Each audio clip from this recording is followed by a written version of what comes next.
When people are stressed, for example, Rosie, and often, we're working really long hours now, we're doing lots of Zoom and things like that, and people get exhausted. What they've got to start to realize is that working with your intuition means becoming aware, self-aware of you, your body, your moods, how you're feeling, and more than that, more effective ways to work. So when you're working effectively, you become aware of what's called the ultradian cycle, so the rest and activity cycle. This is science, because when they put Edgar Mitchell on the moon, Edgar Mitchell, sorry, he was one of the people observing this at the time, but he later on talked a lot about this, because he said, people, when they were traveling and doing the NASA program, they found that they worked more effectively in a 90-20 minute cycle. In other words, at 90 to 2 hours is the peak of when you should be working continuously. At that point, you need to take a break. It's called an ultradian slump.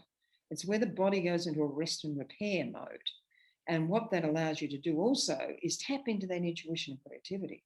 So I say to people, when you feel that slump, which often means you go, I'll just go for coffee, or I'll, get a cup of tea, get up, go for a walk, go and have a power nap, go and practice some yoga.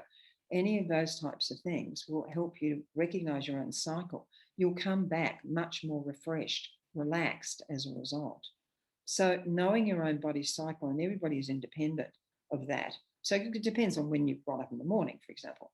So I've seen people push through meetings, hours and hours and hours and hours and hours of meetings and not stop. So that's not helpful. So what you've got to recognize is how to do that. So when I've worked with people and they now know that, they go for walks instead.